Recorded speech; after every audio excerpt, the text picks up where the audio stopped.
Recently, there's been a drastic increase in the amount of fear mongering on YouTube, especially in platforms alike, trying to predict the next housing market crash. I've seen lots of middle aged men throughout YouTube making videos about the potential housing market bubble, but we've also seen a lot of news and from mainstream media about the housing crisis and a potential housing crash or housing bubble going into 2021. So, this is an economic analysis of a potential 2021 housing crash. This is Dr. Finance. I'm your host, David Scheuer. Make sure to follow me on Twitter, twitter.com/StockerFinance for more information. The newsletter link is below if you want to subscribe to that. It's a once per month newsletter.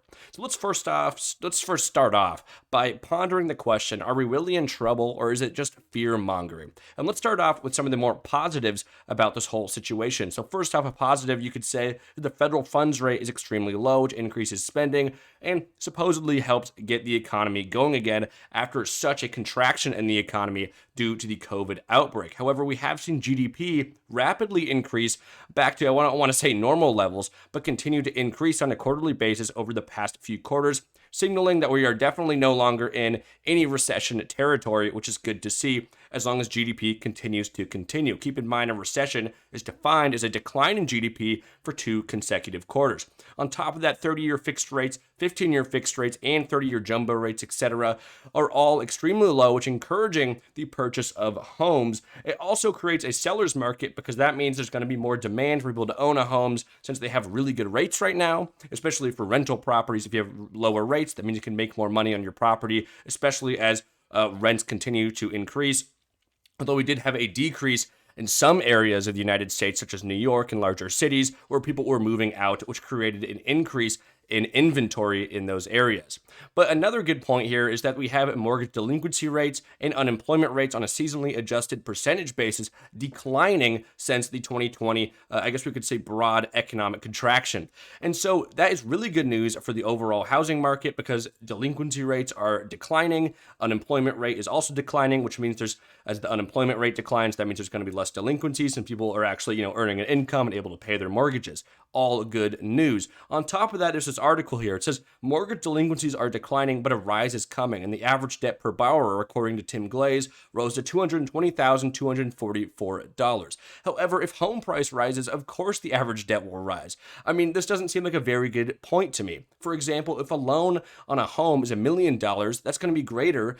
You're going to have more debt per borrower than a loan on a $200,000 home, if that makes sense. So as home prices increase, of course, the average debt per borrower rose. The more alarming part that we want to watch out for is the debt to we should say liability to some liabilities of an individual to the assets of that individual. If the liabilities are increasing on an average per borrower or average per individual basis, they're increasing drastically faster than their assets. That means we have a serious problem going on with people taking on way too much debt. And we actually were seeing that in the stock market significantly with people taking way too much margin. So whenever a stock would decline in price or if we saw a small sell-off, it would be drastically exaggerated due to the amount of leverage people are using since there's such an easy access to margin. Now, I don't know if that's going on here. I tried to find the information, but I just wanted to point this out. Now, let's move on here and let's talk about some of the negatives of the housing market right now and see if this can give us some further insight into a potential 2021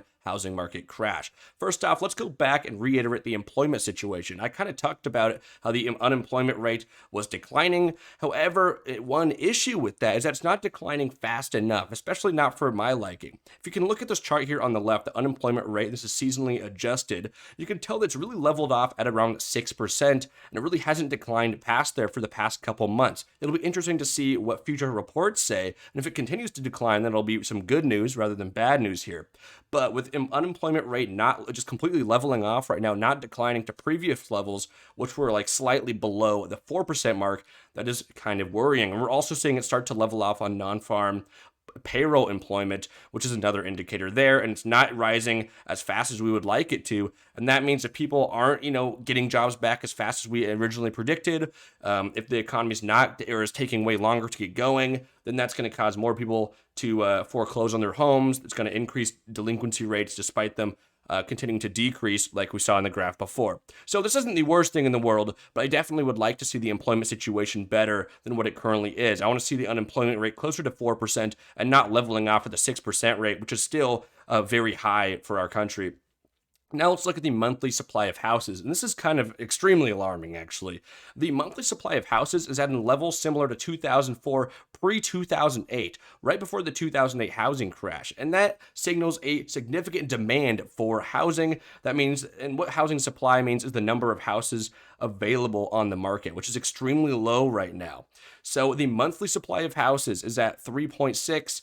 That is, that's very, very low, and that is definitely alarming because if we see any increase in supply, that's going to drastically drop the value of homes. It's basic economics, and I'll touch on that in a little bit here. On top of that, let's talk about steel here, the price of steel, and we also have the price of steel rebar, and we also have the price of lumber. What do you notice about all these? Well, they had drastic increases in prices over the past months, and actually about over the past year and a half. However, recently we've seen a decline in these prices, and a pretty significant decline in these prices, especially with lumber. Although we've seen a slight incline over the past few days, this past month is significantly down from lumber's, I guess we could say, all-time high over the past couple years. Now, what is the signal, and why is this a bad thing? Because for us consumers, we would say, wait, this is a great thing that these prices are coming down. I can actually build a shed and not lose $1 million, or not buy, lumber for the price of gold or something, or whatever. The lumber prices are insane, and them coming down is great for consumers. But what it is bad for is homeowners. And what I mean by that is because if it's easier to build homes, that'll increase the housing supply. And basic economics, supply increases, that's going to go ahead and drop the price or the value of that product or whatever it may be. So if more homes are being built, if it's easier to build homes because the prices of these, of steel, rebar, and lumber, just construction material in general, is coming down, that'll increase supply, which will decrease the value of homes. Now, we also can see that this is happening right now with the number of new listings continuing to increase over the past couple months since about January. So we are seeing this happen already. It'll be up to, it'll be kind of interesting, though, to see how inflation affects this and to see whether it continues to increase the new listings or if it comes down, as we kind of see a pattern going back a few years here. Now, let's talk about basic economics, because if there's more of something, it becomes less valuable, and if there's less of something, it becomes more value, as long as that something is desired, which housing is incredibly desired in the United States right now. Let's look at this basic supply and demand chart. As you can tell, the more demand there is, the higher the price. The more supply there is, even with high demand, or the more quantity there is, it'll lower the price. So if we look at demand right now, demand is incredibly high for homes, while supply is incredibly low. That makes the price per house incredibly high. However, if supply drastically increases, that'll bring the price down. Even with high demand, it'll still bring the price down just because there's so much more supply. And since the housing supply is so low right now, even a small increase in supply, I think will still start to bring the housing prices down and more towards its equilibrium here. Now, when will this happen? Well, we really don't know, but what we do know is that every market goes through a business cycle. There's a trough, an expansion, a peak, and a contraction, also known as a recession, or sometimes known as a depression, depending on how great it is. Now, over time, there's a continued trend of growth, but again, it goes through these cycles. This is a normal business cycle. And now let's take a look at the home price in the US and the home market cycle here. Now, as you can tell, over the past few years, we go back to a long time ago, the 80s especially, and 60s and 50s, when there was a lot of housing supply. There's some housing booms going down, especially after wars. People come home, they want to buy a home. There's a bunch of VA loans, which allowed people to start families, etc. And what happened there is we saw home prices in the US really stay quite steady. And what we're looking at here is the orange chart, by the way, that is inflation adjusted. The blue one is median home price, not inflation adjusted. So of course, home prices are going to increase along that due to our rapid inflation increase here in the US. But inflation adjusted home prices were fairly level, and there was actually a significant amount of contractions over that time. In fact, in a very short period of time, we had a very massive contraction, then a trough, and then we had about 3 more contractions in really small times with a trough, and then a short expansion in home price. But now what we're experiencing since about the early 90s is really, really long expansions and then drastic And I mean drastic contractions that lead to a short-term trough and then again a very, very long expansion. And you can see that prior to 2008, during 2008 on the huge circle there on the right side of the chart. And now what we're experiencing here is another massive expansion. And that means that we're most likely are due for some sort of contraction, just looking at how the normal business cycle works. However, here's what we don't know. And here's what really no one who's making those videos that I showed at the beginning of the video, no hate on them, by the way. I'm just pointing out there is a lot of fear mongering and a lot of clickbaiting going on. I'm sure my thumbnail drew you in for its kind of alarming, alarming name. But we don't know when exactly the correction will happen. We can only make estimates. We also don't know how bad the correction will be. We could have a very, very short-term housing correction with then another, long expansion in housing prices, which will be great for homeowners because it will give buyers a short-term to buy, and then we'll have a long expansion for those new buyers. And for prior homeowners, a long expansion is always a good thing because the value of their home is increasing. But again, we can only estimate how bad the correction will be. We also don't know government policies. New government policies could pass and completely change everything. I'm not an insider on, Biden's cabinet or anything, so I simply don't know. I'm sure some people do know what policies may be coming. And if you have access to the information, you're very lucky. But again, I personally do not have the information. So certain government policies could pass and they could completely change everything. Now, here's how you prepare for a potential housing crash if you believe one is coming based off some of this research. So first off, and if you don't believe one is coming, you should still prepare just in case, because again, based on a normal business cycle, we are due for a contraction in the housing market.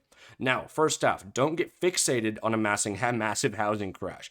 If you want to buy a home right now and it's a rental property and you see it's a very good deal out there, go ahead and purchase it. And if the housing market does crash, as long as you did your math right on that property, as long as you're receiving the rental income on your investment, it was probably a good decision. And don't get too worried or too stressed out about that. Just make sure the deal makes sense for those who are looking to purchase a home right now. Don't get too fixated on a massive housing crash and get stuck on the sidelines waiting to make an investment, especially if it's just like a small rental income investment. A lot of those, the value of the home really doesn't matter. It's more just about the cash flow and making sure that the interest rate is low enough, which the good thing is interest rates, again, are incredibly low right now, which is good for rental properties.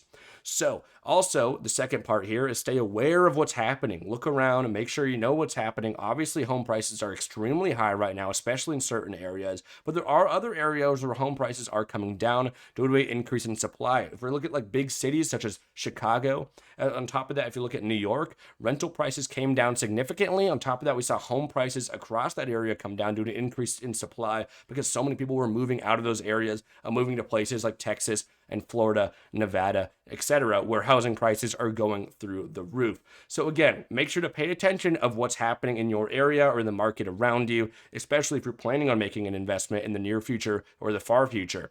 Then understand the basic economics and the business cycles. And I really already touched on this, but again, it's basic supply and demand. Homes are at the housing market has very, very low supply right now with extremely high demand. If we start to see people foreclose on their homes, or if we start to see the ability to build new homes drastically increase, what we're going to see is a rapid increase in supply, and that'll kind of level off towards its equilibrium, which will cause housing prices we don't know how bad the correction will be. We don't know how significant any, I guess we could say correction in housing prices will be. Just to reiterate that, we can only estimate it, but basic economics says if more supply, that'll lower the price of those homes. It's just basic supply and demand economics. So anyways, guys, pay attention to the business cycles and those basic economic fundamentals.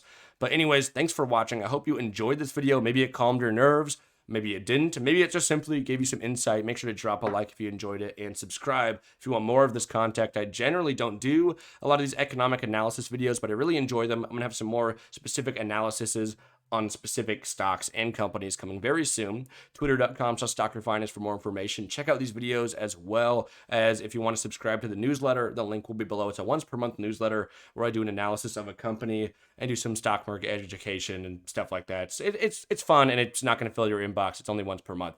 Anyways, this is StockerFinance. I'm your host, David Scheuer. I'll see you in the next video. Peace out.